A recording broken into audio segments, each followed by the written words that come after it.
Bonsoir.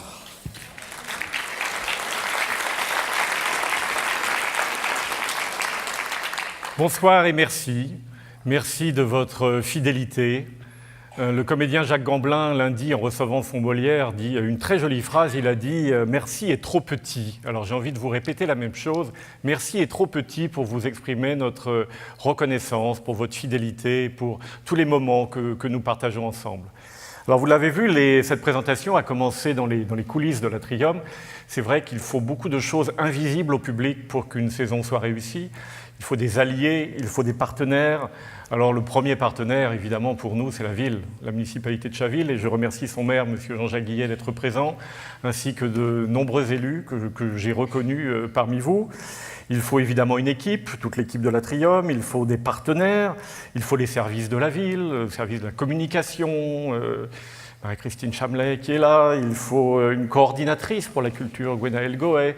Bref, plein de personnes que vous ne connaissez peut-être pas encore, mais qui nous aident énormément, services techniques, etc. Je ne vais pas rentrer dans tous ces détails. On a les partenaires habituels que sont le Conservatoire, et je remercie son directeur, chef d'orchestre, qui a fait des Misérables magnifiques ce week-end, la bibliothèque, la MJC, et bien d'autres aussi, bien entendu. Alors, vous avez sûrement noté quelques noms, quelques mots, quelques adjectifs intéressants à l'instant dans ce florilège des rencontres de l'atelier, des mots comme amour, passion, intelligence, tolérance. Moi, je rajouterais plaisir, joie. Joie de voir souvent, à la sortie des spectacles, même toujours, vos sourires, vos larmes parfois. Joie de recevoir tous les petits mots que vous nous dites et qui nous aident à essayer, en tout cas, de vous faire une belle programmation. Et puis, on a aussi un autre partenaire qui fait partie intégrante de notre démarche, de notre maison, c'est le CEL, le Sèvres Espace Loisirs, où nous avons été hier très bien accueillis pour la présentation de la saison du CEL. Clémentine, sa directrice, est là avec une partie de son équipe et me rejoindra dans un instant. Je vous emmène donc en voyage ce soir si vous en êtes d'accord. On fera quelques petites étapes. Je vous parlerai un peu des spectacles avec plus de détails. Il y aura quelques invités et peut-être quelques surprises. Donc, si vous en êtes d'accord, en route, et on va faire une première étape ensemble. À tout de suite.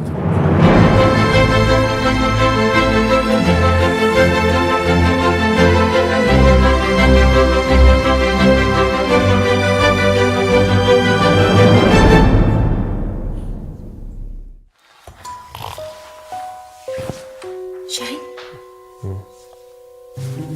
Chérie. Quoi?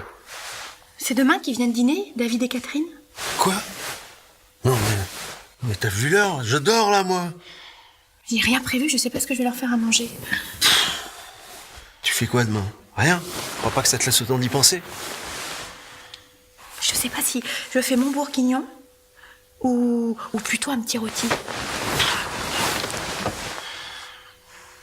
Je crois que je vais faire un petit rôti, c'est...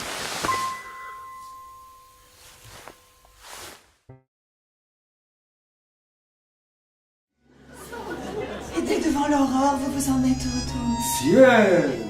Si sa bouche est vraie, nous avons même sort. Et de même que moi, monsieur, vous êtes dodo.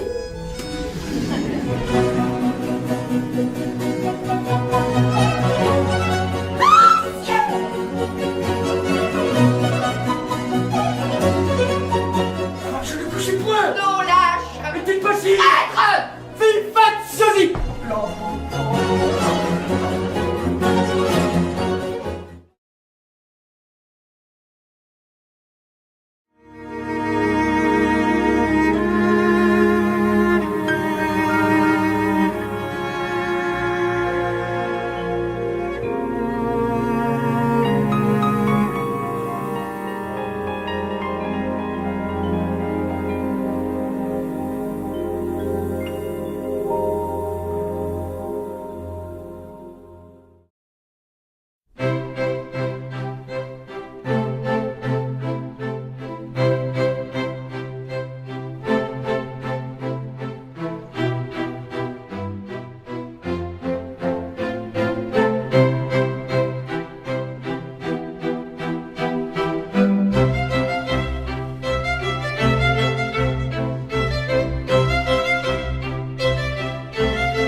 première étape. Alors on va cette année vous faire d'emblée un cadeau. On en fera 2 en cours d'année, vous abonnés de l'Atrium et abonnés du CEL. Et le premier cadeau, c'est la perruche. Et quand je dis cadeau, c'est vraiment un cadeau parce que vous serez invités à venir gratuitement voir ce spectacle. Ça fait partie des accords que nous avons avec un certain nombre de compagnies qui viennent remonter le spectacle. Remonter un spectacle, ça veut dire qu'on vient répéter à l'Atrium pendant 15 jours, 3 semaines, et en échange, on a le droit à ce que l'on appelle une couturière juste avant la générale.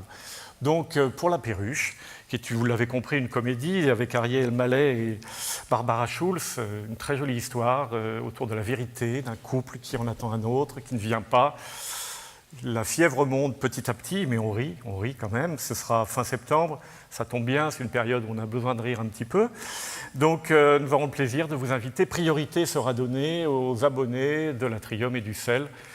Je vous invite à bien commencer votre saison, à bien commencer votre rentrée scolaire en venant les applaudir. Alors ensuite, nous aurons Amphitryon, une pièce de Molière qui est moins connue que les autres, toutes celles qui nous viennent à l'esprit.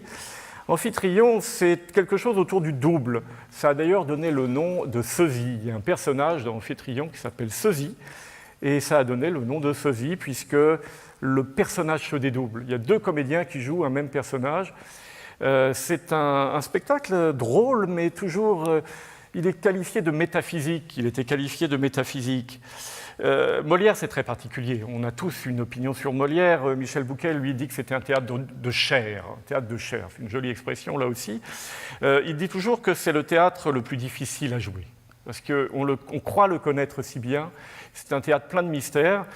Et je vous invite à venir découvrir cet Amphitryon qui a été mis en scène par Stéphanie Tesson, qui est la directrice du théâtre de Poche-Montparnasse, avec laquelle nous faisons beaucoup de choses. J'y reviendrai tout à l'heure.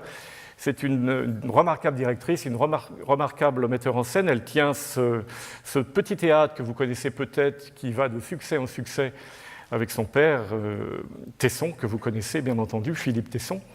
Et Amphitryon est évidemment accessible à tous les publics, y compris les jeunes à partir de l'âge de raison, disons. Ensuite, l'amante anglaise. Alors, l'amante anglaise, c'est Marguerite Duras. Vous savez que nous avons ici des Durassiens avertis. Mais ce qui m'intéresse dans cette pièce, c'est que ça s'adresse d'une part aux Durassiens avertis, mais aussi aux personnes qui ne connaissent pas du tout Marguerite Duras ou qui auraient certaines préventions, en ayant peur, en se disant « Oh là, Marguerite Duras, moi je ne connais pas trop, j'aime pas trop ». C'est un thriller, c'est une espèce d'enquête policière. J'avais vu une de ses créations, moi, avec Suzanne Flon et Jean-Paul Roussillon. Là, nous avons un personnage gigantesque du théâtre français qui est Madame Judith Magre. Elle était venue jouer ici il y a 20 ans. Elle revient maintenant. C'est un monstre sacré du théâtre, une grande dame. Et encore une fois, c'est un Duras, j'allais dire, extrêmement accessible. Donc n'ayez pas de crainte à son propos. Et puis, vous avez vu aussi, nous avons fait un montage des différents concerts Marivel, aussi bien du CEL que de l'Atrium. Chaque année, je rends hommage au concert de Marivel. Sa présidente me dit « Tu en fais un peu trop ?» Non, j'en fais pas trop.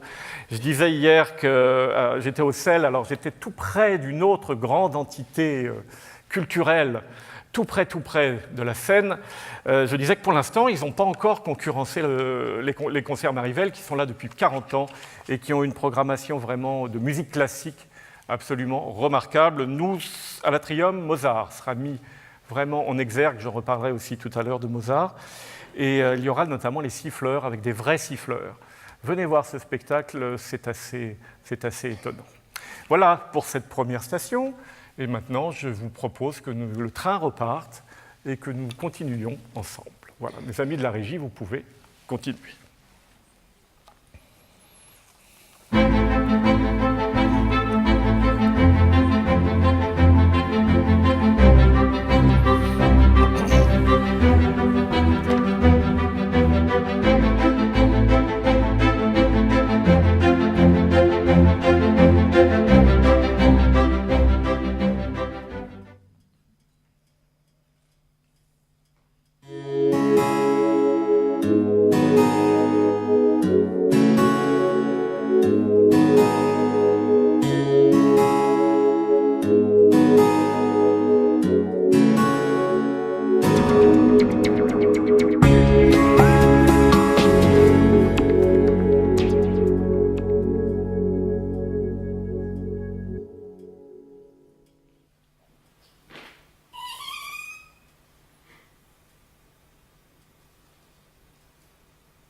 Alors, deuxième cadeau, au mois de janvier, La Guerre des Roses, même condition. Alors, autant La Perruche est une comédie, autant La Guerre des Roses, vous avez peut-être vu le film avec Michael Douglas, on n'est pas du tout dans la comédie, c'est un film très fort, c'est un film magnifique, qui est devenu dorénavant une pièce avec Thierry Frémont et Elena Noguera. Ils viendront travailler chez nous et ils nous donneront là aussi une couturière, abonnée du Sel et de l'Atrium, c'est pour vous, vous serez nos invités.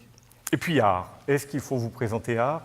Art était venu il y a 22 ans à l'Atrium, nous avions fait un partenariat avec le Sel à l'époque, je m'en souviens. Il y avait Jean Rochefort, Pierre Vanek, Jean-Louis Trintignant. Là, nous avons quand même du très beau monde, puisque nous avons Charles Berling, nous avons Jean-Pierre Daroussin, qui vient d'obtenir, il y a 48 heures, un Molière pour son personnage, et Alain Fromager, qui est aussi un excellent comédien, pièce de Yasmina Reza. C'est une pièce extrêmement drôle, extrêmement puissante, surréaliste. C'est un des gros succès de la saison à Paris. Et je suis certain que ce sera un succès pour nous aussi ici. Et puis, un petit spectacle jeune public, petit par la forme, mais pas du tout par l'intérêt, notamment pour les tout petits. On attache ici, c'est Sabarou qui fait la programmation jeune public, que deviennent les ballons lâchés dans le ciel. C'est un très joli titre. C'est Sabarou qui fait cette programmation, toujours avec subtilité et intelligence. On y tient beaucoup. Et je peux vous dire que voir des petits de 3 ans, de 4 ans, qui pour la plupart viennent pour la première fois dans un théâtre, avec leur taille et leurs yeux d'enfant, vous imaginez cette salle, ces fauteuils, cette lumière. Pour eux, c'est extraordinaire. Et ce spectacle jeune public qui s'adresse à eux est vraiment extrêmement fin, drôle et subtil. Alors ça s'adresse à eux, mais évidemment à cet âge-là, vous êtes autorisés à les accompagner, c'est même souhaitable. Vous êtes les bienvenus et vous verrez que vous aussi, vous saurez en tirer parti. Et je vais proposer à nos amis de nous proposer les nouvelles vidéos de la prochaine étape de notre programmation. Monsieur Zanetto de Bergame vient d'arriver à l'instant. Pour le visage, il a le portrait tout craché de son frère jumeau, mais il ne lui ressemble pas pour le reste. Je suis vénitien, je suis plein de courage, j'ai peur ni de vous ni de 10 de vos semblables. Pourquoi ne-t-il pas se battre avec moi? C'est parce que j'ai peur. Je regrette que Monsieur Zanetto ne soit pas aussi spirituel que son frère. Il est un peu cucu, mais il a des signes. C'est que j'ai eu... Je suis désolé de vous déranger, maître, mais je ne pouvais pas quitter ce festival sans vous avoir félicité. Ah, merci, merci. Mon nom est Léon Dinkel, avec un seul L. Un léger sourire peut-être, moins carnassier, impeccable, ne bougeons plus. Voilà. Qui est là? Léon Dinkel. Qui êtes-vous? Je vais vous faire une confidence, monsieur Miller.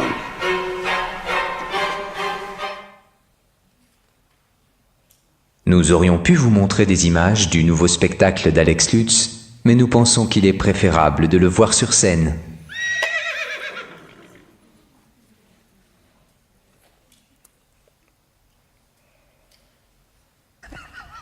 La tête de mon dave quand je lui ai annoncé que j'étais enceinte. Quoi, Catherine? Vous êtes en cloque? Oh non. Vous avez oublié nos accords, là. Je vous avais dit pas avant 6 ou 7 ans. C'est un accident, c'est ça? Bah, vous pouviez pas faire attention, non? La contraception, ça vous dit quelque chose, hein?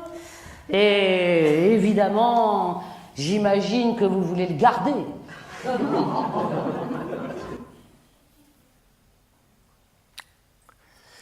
Alors, les jumeaux vénitiens. Les jumeaux vénitiens, je pense que vous avez été nombreux à apprécier le monde l'année dernière. Je sais que vous étiez nombreux puisqu'on a refusé tellement de monde. C'est Goldoni cette fois. Ce n'est pas Michalik, mais c'est quelque chose du même esprit. C'est du vrai théâtre. Il y a des portes qui claquent, il y a des combats, il y a des sauts, il y a des rires. C'est Goldoni dans toute sa splendeur. C'est un spectacle magnifique avec un comédien talentueux qui s'appelle Maxime Daboville. Je parlais tout à l'heure du double et du sosie chez Molière et chez Amphitryon. Là, il y a une gémellité. Il y a 2 personnages totalement différents, un personnage téméraire et un personnage froussard. Alors évidemment, les personnages de la pièce ne comprennent pas ce qui se passe. C'est drôle, c'est enlevé, c'est vigoureux. C'est le même esprit qu'Edmond. C'est du théâtre de troupe. Mais il nous est arrivé la même aventure qu'avec Antille, pour Clémentine. Ce sera par rapport à la plaquette la veille. Parce que voilà, nous aussi, le producteur, tout s'est passé le même jour. Un coup de fil à Clémentine pour Antille, un coup de fil pour moi. Le producteur nous a dit on ne peut pas finalement le jour en question. Donc ce sera la veille, ce sera le 30 janvier. Mais on a le temps de s'organiser pour ça. Fausse note ensuite de Didier Caron, mis en scène par Didier Caron et Christophe Lutringer. Vous avez reconnu deux monstres sacrés là aussi, Tom Novembre, Christophe Malavoie. C'est un huis clos qui se passe dans une loge d'artistes. C'est mystérieux, inquiétant. On se rend compte que le chef d'orchestre joué par Tom Novembre a quelque chose à cacher. On se rend compte que Christophe Malavoie est une espèce d'enquêteur qui a beaucoup de choses à découvrir, mais qui semble déjà beaucoup... Bon, en clair, c'est un jeu du chat et de la souris, remarquablement joué. Là, vous avez deux monstres sacrés du théâtre. Et ils ont fait un triomphe à Avignon l'année dernière. C'est vraiment un très, très, très, très joli spectacle. Alex Lutz, enfin, pour l'instant, on n'a pas fini la présentation. Alex Lutz, ensuite, vous le connaissez bien sûr, c'est quelqu'un dont la carrière ne fait que croître, extrêmement brillant, extrêmement pertinent, extrêmement intelligent, parfois un peu grivois, mais jamais vulgaire. C'est un spectacle vraiment étonnant. Il y a 2 ans, on a eu le poisson belge ici. On avait un petit poisson rouge vivant, vous vous en souvenez peut-être, qui était dans un bocal. Il va très bien, c'est notre régisseur qui l'a récupéré. Je vous donne des nouvelles parce qu'on me demande souvent ce qu'il est devenu.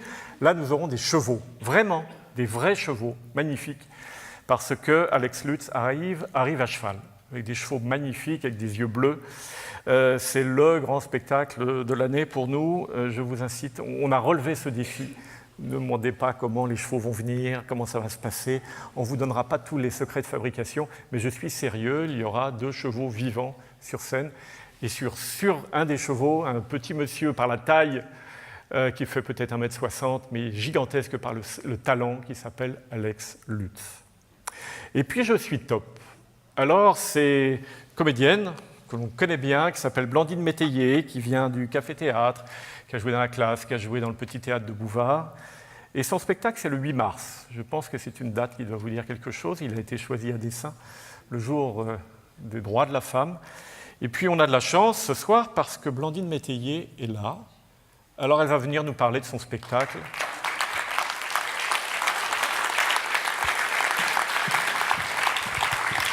Bonsoir Blandine. Bonsoir, merci d'être là. Je te laisse, Merci. voilà, tu dis... Oui. Voilà, tu expliques de quoi il s'agit. Je suis top. Je suis top, oui. Alors, je suis top, comme je dis dans la pièce, non, pas top modèle, mais c'est gentil de l'avoir dit. Merci, merci beaucoup. Non, je suis top manager. Ouais. Voilà. Donc, en fait, c'est une pièce qui retrace le parcours d'une femme, tant sur le plan privé que sur le plan professionnel, pour percer ce dont on appelle le plafond de verre. Le fameux plafond de verre. Le fameux plafond de verre, c'est-à-dire que c'est une femme qui a fait Bac+8 et qui se retrouve à un moment donné, voilà, elle plafonne, elle n'arrive pas à aller plus haut, elle n'arrive pas à atteindre les hautes sphères, les CODIR, les COMEX, etc. C'est une pièce qui alterne tout le temps entre vie privée et vie professionnelle. C'est un seul en scène, ça n'est pas que drôle. Il y a des moments très drôles et puis des moments extrêmement émouvants puisque c'est une vie de femme, donc ça n'est pas que drôle. Ah bon?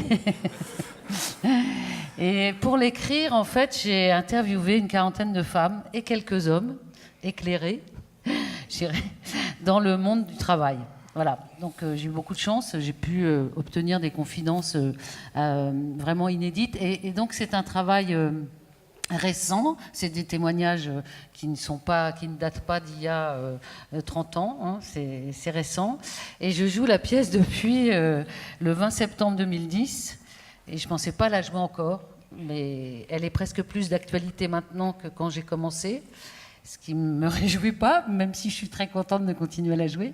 En fait, je l'ai jouée 4 ans en théâtre, j'ai fait un festival d'Avignon, je suis en tournée depuis, et voilà, je suis ravie de venir à Chavines, dans cette belle salle. Tu vas jouer devant le ministre de la Culture lui-même, elle-même. Oui, je joue le 11 juin voilà. pour le ministère de la Culture, pour tout le personnel. Voilà, parce que c'est une pièce qui se joue aussi beaucoup dans les associations, les syndicats, les entreprises, etc., puisque ça sensibilise. Alors je voudrais préciser que ce n'est pas une pièce anti-homme, loin de là. Au contraire. Moi je le savais. Mais... Oui, toi tu le sais. Au contraire, c'est une pièce...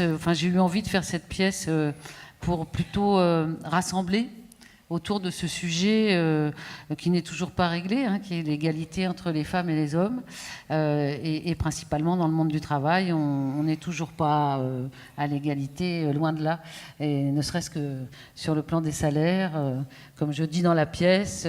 Tu veux un cachet plus important? Je suis en train de négocier ça, là, c'est ça, non? Ça va.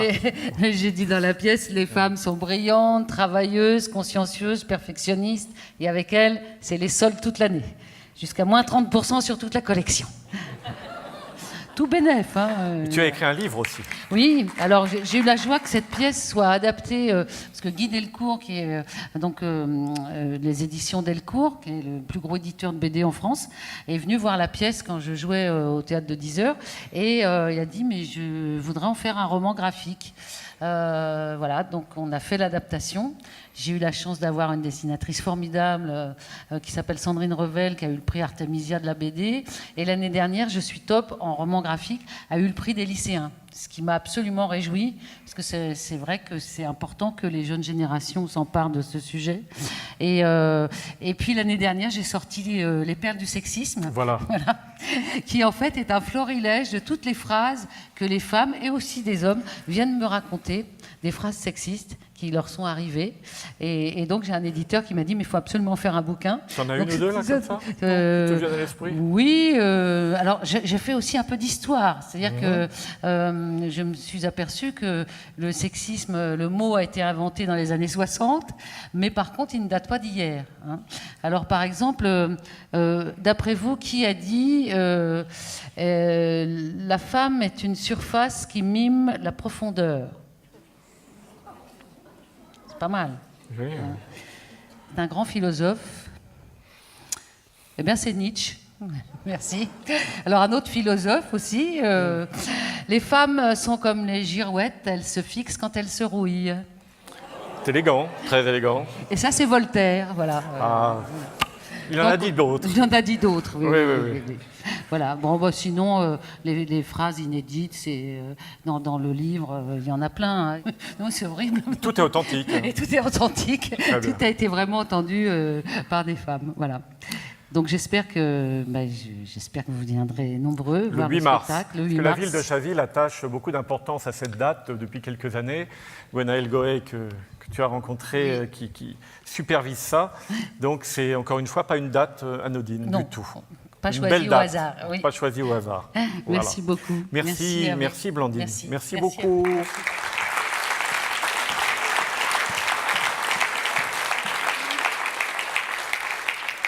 Eh bien, on va faire une toute petite étape, là, de 2 spectacles. Allons-y.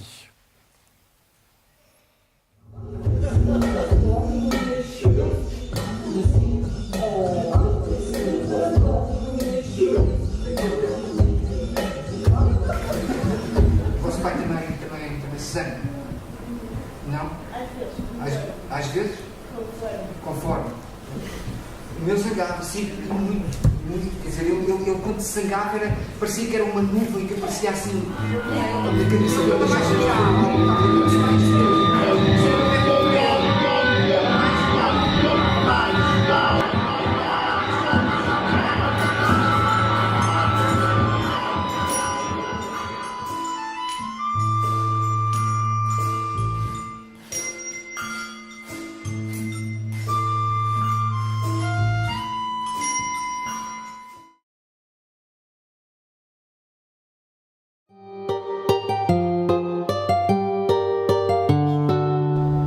Étant donné le boycott organisé que subit tout commerce juif en ce moment, Pierre, je veux vous céder le magasin.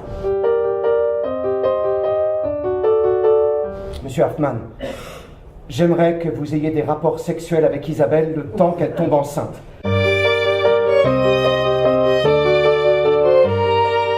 Vivre avec son patron planqué au-dessus de nos têtes. Contre. Ça devient trop dangereux, monsieur Hoffman s'est engagé à s'en aller d'une manière ou d'une autre. Ouh, c'est la première fois que je vais coucher avec quelqu'un d'autre. Nous serons donc à égalité. On va faire ça dans votre bureau. Je pense que nous n'avons pas vraiment le choix. Sur un lit, dans votre bureau. Sur un lit dans mon bureau. Sans lumière. Sans lumière. Sans lumière, dans votre bureau. Sans lumière dans mon bureau, c'est bien. Vite fait, bien fait. Je ferai de mon mieux. À bientôt, monsieur Hoffman.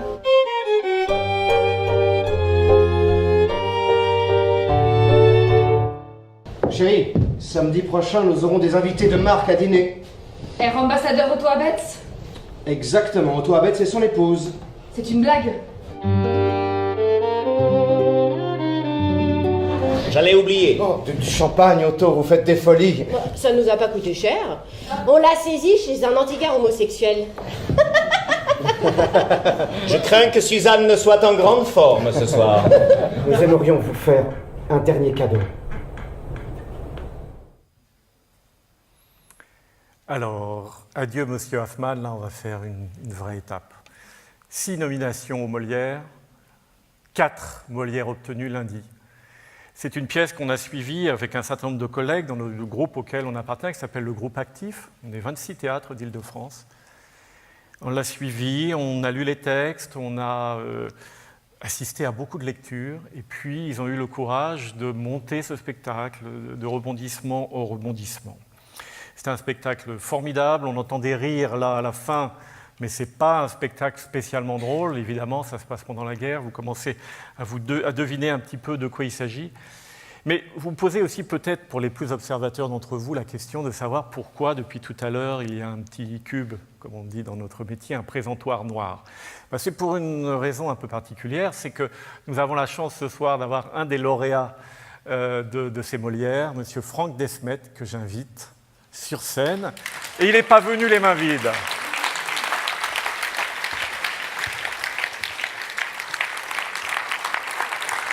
Il n'est pas venu les mains vides parce qu'il est venu avec son Molière, je ne peux pas le garder plus longtemps, il est à toi, tu vas le poser. Voilà. Il t'appartient, bravo. Vous pouvez.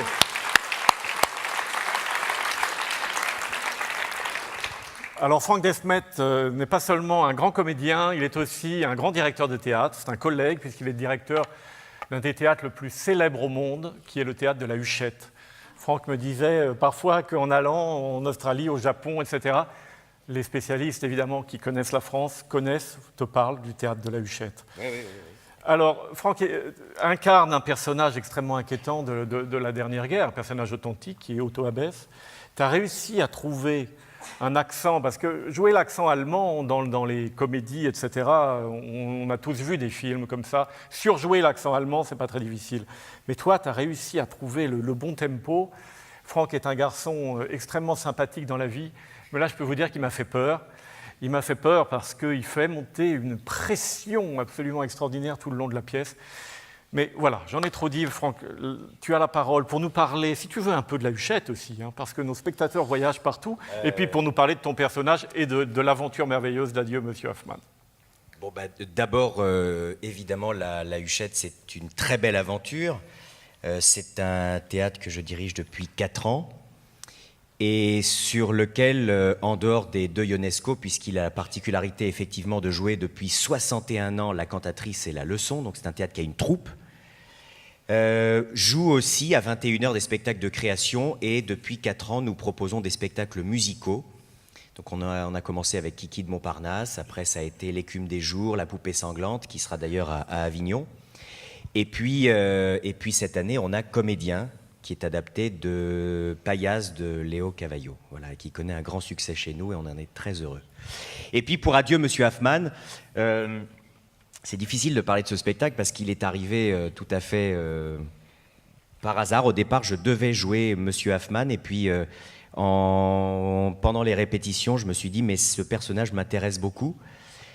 Et on a fait un essai et voilà, et c'est comme ça que ça a commencé. Et pour moi, c'est pas difficile. Il suffit simplement d'essayer de bien parler français et petit à petit, le personnage s'installe. Alors, on peut pas parler de la dernière scène, puisque sinon on va tout casser. Bien sûr. Mais en gros, l'histoire, c'est un un bijoutier juif qui, sentant arriver la guerre, confie sa bijouterie à un de ses employés. Et l'employé donc accepte, mais il lui dit aussi « Je voudrais que vous me cachiez dans la cave en attendant que ça se calme ». Il accepte aussi. Et puis l'employé lui dit « Mais moi aussi j'ai un service à vous demander, je suis stérile. La machine fonctionne mais pas ce qui est à l'intérieur. Et j'aimerais que vous ayez des rapports sexuels avec ma femme le temps qu'elle tombe enceinte. Et que vous acceptiez qu'on habite tous ensemble, c'est bien, ça sera peut-être plus simple. Mais rien ne se passe comme prévu et ça va être le sujet de la pièce. Alors c'est pas une pièce sur la guerre, c'est une pièce sur le courage, sur le pardon, sur la seconde chance qu'on accorde à quelqu'un ou pas. Et mon personnage arrive donc aux 2 tiers de la pièce et il est effectivement terrifiant, mais je prends beaucoup de plaisir à le jouer. Il a bien le joué. Voilà. Bien, merci beaucoup. Eh bien, merci Hervé. Bravo, bravo. Oh, tu vas le laisser quelques instants? Oui. Et je repense toujours à cette dame qui avait dit au Molière, et je n'y ai pas pensé, ça représente bien notre métier, il y a des trous, il y a des bosses, il y a des creux, mais tout ça dans la dorure. Je trouve ça magnifique, ce qu'elle avait dit, cette dame. C'est beau. Et la dernière chose, c'est que en dirigeant une petite salle, toi qui as une grande salle, tu parlais tout à l'heure du théâtre de poche. Eh bien, le théâtre de poche, comme le théâtre de la Huchette, comme le théâtre du Petit Montparnasse qui nous accueille, ce sont des bourdons. Donc il faut que vous alliez dans ces salles. Et vous savez pourquoi ce sont des bourdons? Parce que le bourdon a un corps trop gros pour des ailes trop petites. Et donc scientifiquement, il est prouvé que le bourdon ne peut pas voler. Et pourtant, le bourdon vole. Et je crois que si le bourdon vole, c'est parce qu'il ignore qu'il ne peut pas voler. Et nos salles, c'est la même chose. Elles continuent à produire alors qu'elles ne peuvent pas le faire. Et je trouve ça magnifique. Donc je remercie évidemment Bertrand Tamin et Myriam de Colombie qui produisent ce spectacle, même s'ils sont incapables de le faire. Voilà, je pense que ça va durer très longtemps. Merci beaucoup. Merci, merci Paul. Merci.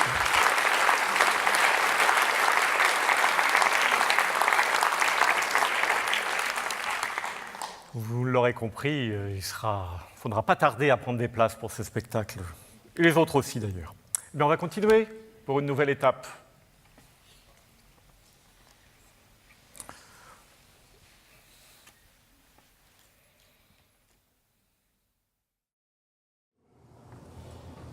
Les fonctions de la vie de relation, autrement dit la conscience, la sensibilité et la mobilité de votre fils, sont abolies. De même, sa respiration et la circulation de son sang ne sont plus assurées que par des machines. Simon est en état de mort cérébrale. Il est décédé. Il est mort.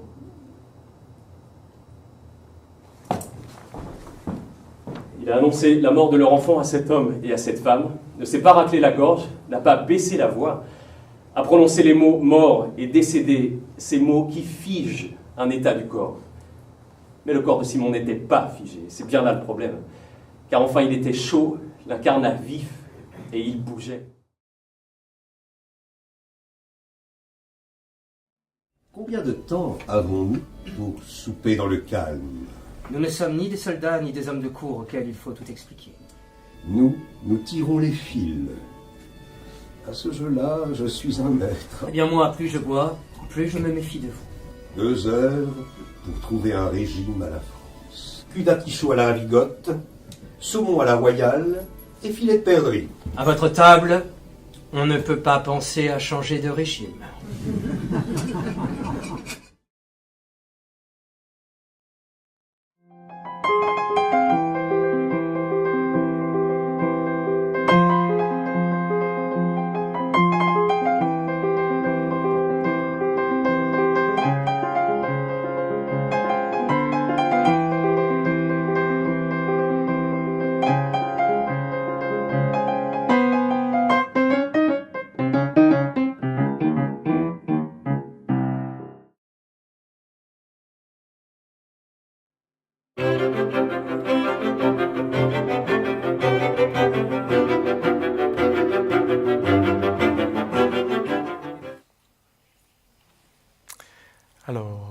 Réparer les vivants. Beaucoup d'entre vous ont dû lire le magnifique livre de Maëlys de Kerangal. Vous avez compris de quoi il s'agit. Il s'agit de la fin de vie, de les transplantations, etc. C'est une pièce magnifique, vraiment extrêmement haletante, extrêmement forte. Toute cette question du passage. Il paraît que les derniers mots de Mozart, c'était j'entends maintenant des choses qui ne sont plus de cette terre. Voilà, bon, c'est un peu de cet esprit-là. Hein. J'entends maintenant des choses qui ne sont plus de cette terre. C'est une question fondamentale, bien sûr, mais c'est aussi et avant tout du théâtre et un grand comédien et une très très belle mise en scène. Alors évidemment, ce n'est pas une comédie, hein, mais une saison théâtrale, ce n'est pas que des comédies, bien entendu. Le souper, Jean-Claude Briseville, création il y a 30 ans, Claude Brasseur et Claude Rich, ça a été un film aussi. On est en 1815, le 6 juillet 1815, Napoléon vient d'abdiquer. Est-ce qu'on revient à la République? Est-ce qu'on fait revenir les Bourbons? Fouché, républicain, ascétique. Talleyrand, qui évidemment joue un peu sur les deux tableaux, mais qui en l'occurrence souhaiterait plutôt que les Bourbons reviennent. Ça se passe comme par hasard dans l'hôtel de Talleyrand qui s'appelle l'hôtel Saint-Florentin. Il n'y a pas de hasard. On entend à l'extérieur la foule gronder. Que va-t-il se passer? C'est un texte évidemment que vous avez peut-être déjà entendu ou lu, qui est absolument superbe. Et puis ce sont deux grands comédiens, Mesguich père et fils, Daniel Mesguich qui évidemment joue Talleyrand, et William qui est plus ascétique, qui joue le rôle de Fouché. C'est un texte ciselé, c'est absolument magnifique et créé là aussi au Théâtre de Poche Montparnasse, on en parlait à l'instant. Viendront ensuite, Manoukian, au profit de la Croix-Bleue arménienne de France. André Manoukian, ce pianiste de talent qui est médiatisé, vous le connaissez, qui a un talent fou et qui fera un spectacle spécifique, justement, d'inspiration arménienne. Mais ce n'est pas un spectacle arménien, ce n'est pas un spectacle de musique arménienne, vous avez entendu, c'est parfaitement international. Il y a évidemment une dimension arménienne. Donc on fera sûrement plaisir à beaucoup de spectateurs dans la région, de Chaville et de Sèvres et d'ailleurs, mais on fera plaisir surtout à tous les spectateurs, qu'ils soient de cette région du monde ou qu'ils n'y soient pas. Et enfin, la Dama Boba de Lope de Vega. Peut-être que vous ne connaissez pas, moi je ne connaissais pas tellement.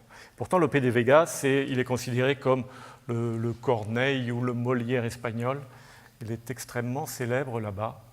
Mais là aussi, nous avons la chance d'avoir la metteur en scène de ce spectacle qui est Justine Hedman. Je pense qu'elle est arrivée, Justine. Oui, elle est là. Justine Hedman, vous la connaissez, c'est elle qui a mis en scène Les Petites Reines, un spectacle que beaucoup de personnes ont apprécié l'année dernière. Et puis, c'est vrai, tu peux venir, Justine, si tu es là. Oui, tu es là, formidable.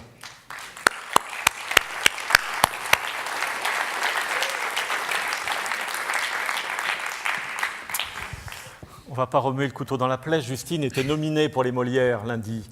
Et c'est vrai que dans ma tête, j'espérais vraiment mettre 2 présentoirs. Mais bon, ce sera pour la prochaine fois et ce sera peut-être pour la Dama Boba dans 2 ans. Eh oui, peut-être. Alors vous avez vraiment beaucoup apprécié Les Petites Reines. Et finalement, la Dama Boba, qui concerne évidemment une autre forme de théâtre, il y a quand même une filiation avec ton travail. Oui. Est-ce que tu peux nous parler un peu de ça? Parce que je crois que beaucoup de personnes ne savent pas de quoi il s'agit. Alors, c'est une pièce de Lope de Vega, qui est un auteur du siècle d'or espagnol.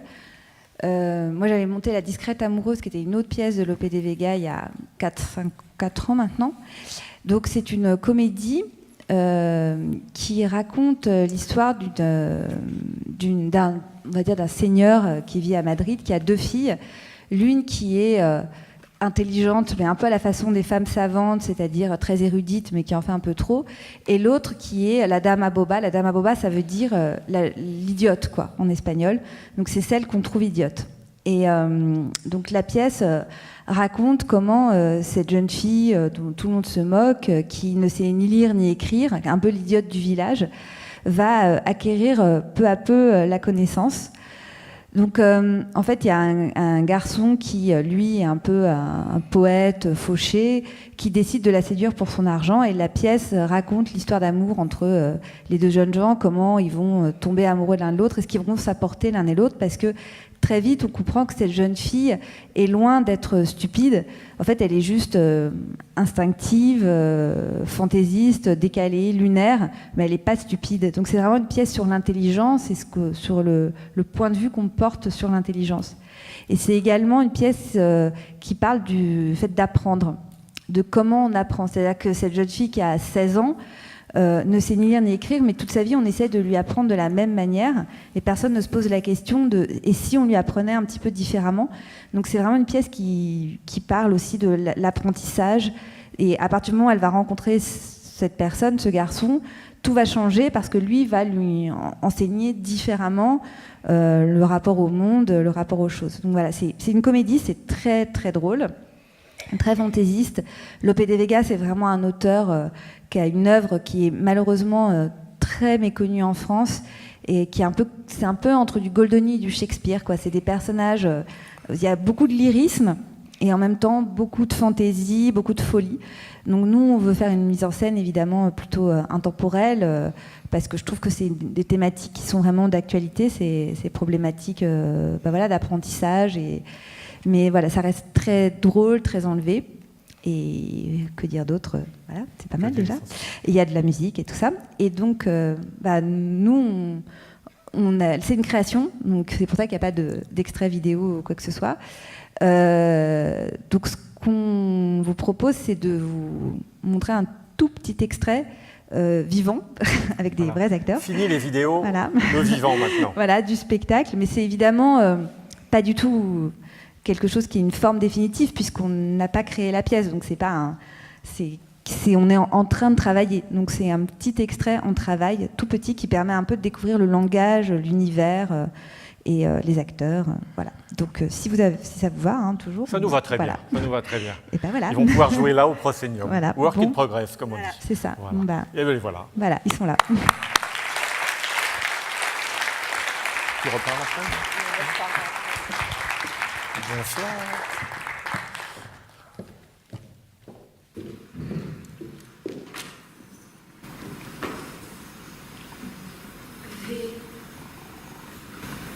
VO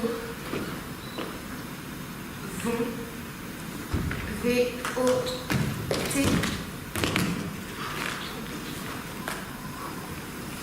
Maintenant, je sais, belle demoiselle, que le soleil ne vient pas seulement des contrées orientales, puisque de vos yeux, il surgit avec des éclairs encore plus éclairants et chatoyants.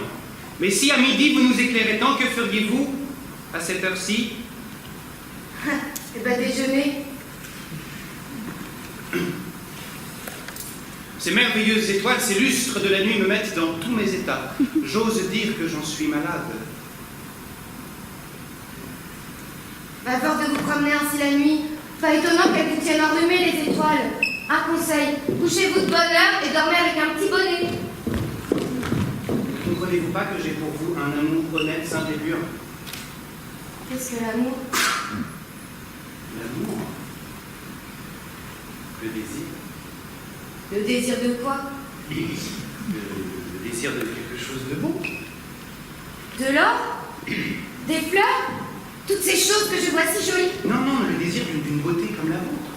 Une beauté qui, ainsi que Dieu l'ordonne, fait naître en nous le désir. Et cette beauté que vous avez, que vous possédez, inspire le désir en moi.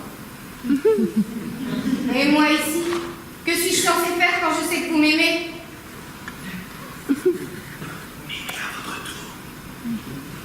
N'avez-vous jamais entendu dire que l'amour se paye avec de l'amour? Non, j'ai rien entendu. Et puis l'amour, qu'est-ce que c'est que cette chose-là? C'est même pas dans l'alphabet. Feu, ma mère ne me l'a pas enseigné. Mais tiens, je vais demander à mon père. Non, ce n'est pas du tout comme ça qu'il faut faire. Ah non. Comment?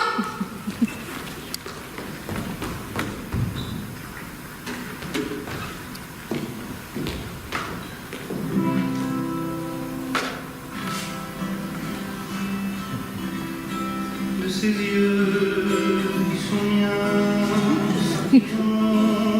des éclatants, comme des esprits capables de voir ce que l'œil ne peut voir. Des esprits rouges de feu et de sang,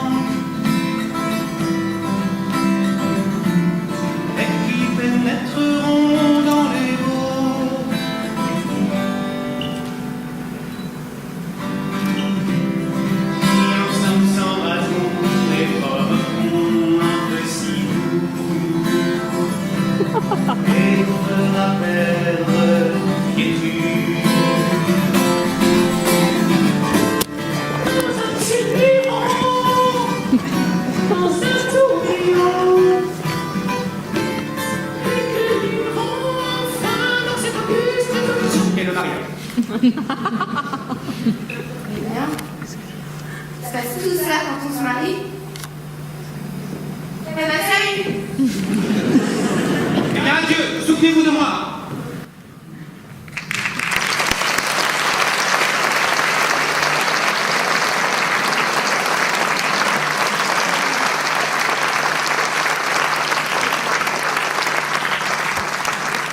Voilà. Donc c'est Roxane Roux et Antoine Sarrazin qui jouent dans la pièce.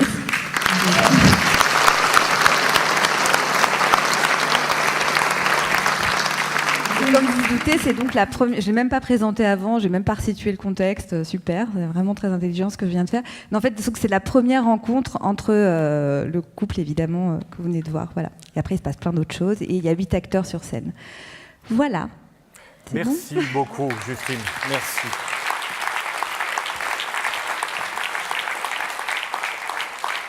Alors, ce sera le dernier spectacle de l'année prochaine, mais l'Atrium, c'est aussi beaucoup de choses. Donc, dernière étape de tout ce qui est aussi l'Atrium.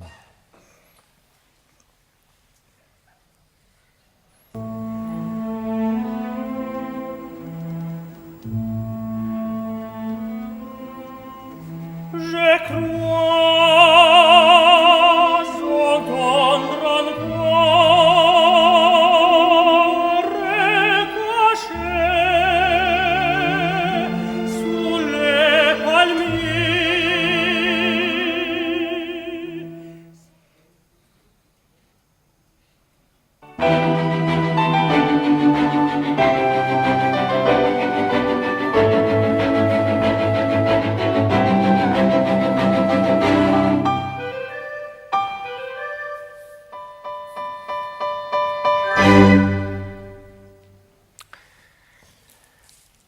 Alors, l'Atrium, c'est aussi donc le conservatoire, j'en ai parlé tout à l'heure. Cette année, l'année prochaine, ce seront les pêcheurs de perles. Et puis, c'est le Salon de la biographie qui, cette année, prend une dimension aussi historique, le Salon de la biographie et de l'histoire. Nous avons la chance d'avoir Angela, d'ailleurs, l'organisatrice qui nous a fait, Angela Assolin, qui nous a fait l'amitié d'être dans la salle. Le parrain cette année sera l'académicien Jean-Marie Rouard. Il y aura beaucoup des meilleurs biographes, il faut le dire, de France, on peut le dire. Vous savez, il y a 2 salons de la biographie en France. Il y en a un à Nîmes, il y en a un à Cheville.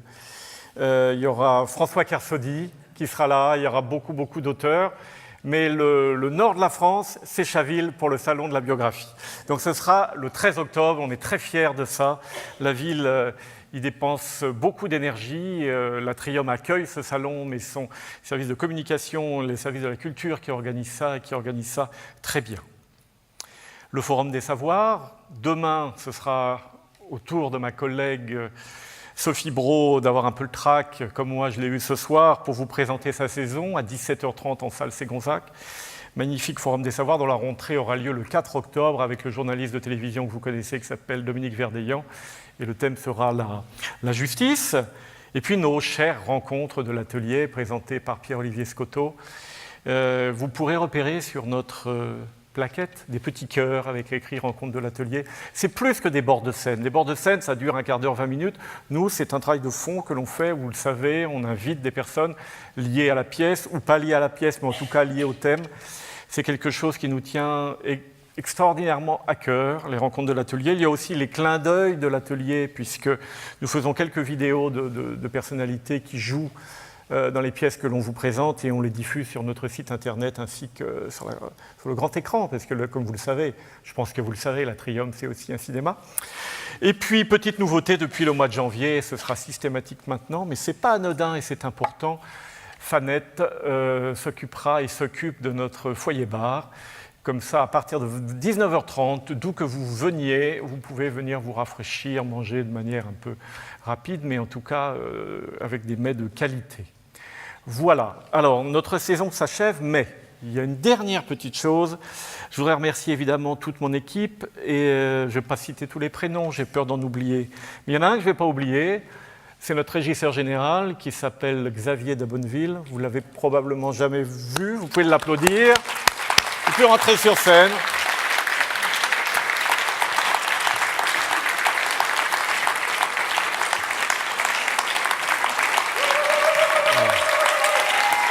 C'est un triomphe.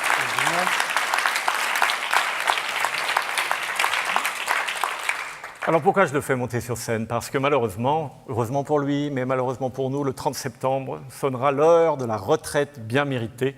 C'est un enfant de la balle qui a commencé très très jeune. Tes parents travaillaient aux Folies Bergères, hein, c'est ça? Ton père était chef d'orchestre, au Moulin Rouge. Son père était chef d'orchestre et sa maman habilleuse. Et tout ça a donné un Xavier et bien d'autres aussi. Tu as un frère qui est danseur, enfin bref. Et Xavier, c'est vraiment pour moi la sécurité totale. Vous ne pouvez pas savoir comme c'est reposant de savoir que ça va bien se passer. On n'a jamais eu, en 23 ans, ça arrivera peut-être un jour, un seul problème. Vous avez vu, on a toujours levé le rideau, ça s'est toujours bien passé. Quand j'arrive très tôt le matin et qu'il y a un spectacle, eux, ils travaillent depuis 7h, 6h30 parfois, monter le décor, monter les lumières. Je regarde ses moustaches et en fonction des moustaches, je sais si c'est stressant ou s'il est décontracté. Je lui dis rien de plus. C'est un taiseux, sauf quand ça tourne pas bien. Je peux vous dire que c'est comme sur un chantier. Ça rouspète parfois, mais ça bosse bien.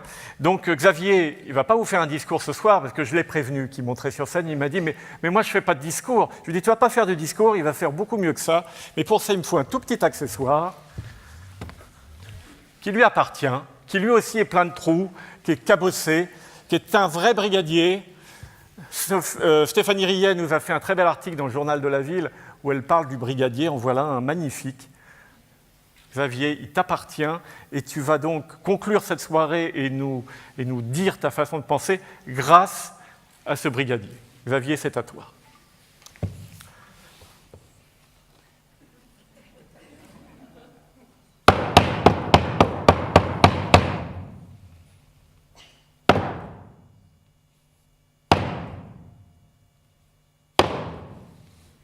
Bravo. Merci.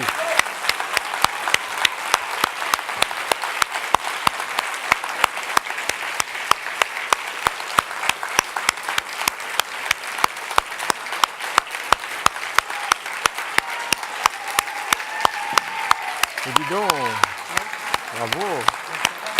Bravo.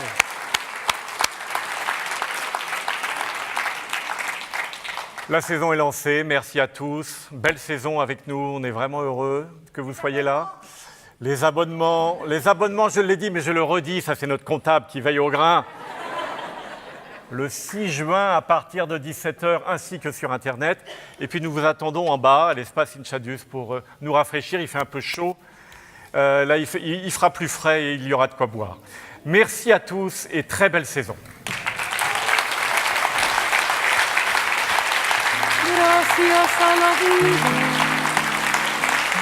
que me ha dado tanto, me dio dos luceros que cuando los abro perfecto distingo lo negro del blanco y en el alto cielo su fondo estrellado y en las multitudes el hombre que yo amo.